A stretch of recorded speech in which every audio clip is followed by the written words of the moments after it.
Security challenges in our region continue to be acute, while Azerbaijan thinks that conflicts can be resolved by war.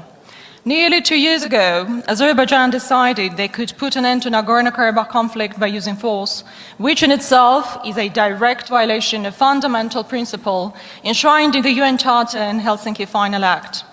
The war proved to be disastrous, but didn't solve the conflict. The conflict is still there.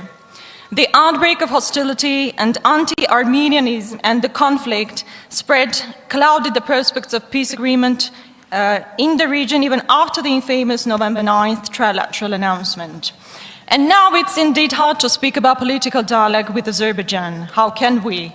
When until today, Armenian prisoners of war and civilians are kept in Azerbaijan and are exposed to inhumane treatment daily. When Azerbaijan shows off with documentations of violence and bloodshed over Armenian soldiers and destruction of Armenian cultural heritage in Nagorno-Karabakh. How can we talk about security if on a daily basis threats of use of force, cynicism, belligerent rhetorics, propaganda of xenophobia continue to be heard from Azerbaijan?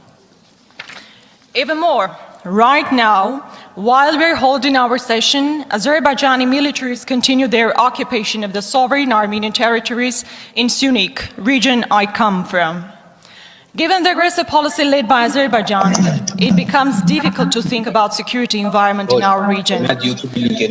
But dear colleagues, the deep silence and indifference of Europe makes it even more challenging.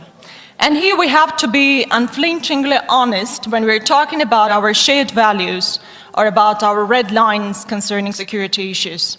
If the war in Nagorno-Karabakh unleashed by Azerbaijan and fully supported by Turkey was not a red line to put sanctions against the war criminal Aliyev and his regime, if detaining and torturing our prisoners of war is not a red line, then I have to ask you, do we stand for political dialogue or aggression?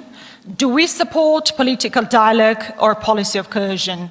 If we do choose political dialogue and security and not aggression, terrorism and xenophobia, then EU has to make unequivocal, targeted political assessments for Azerbaijan and Turkey.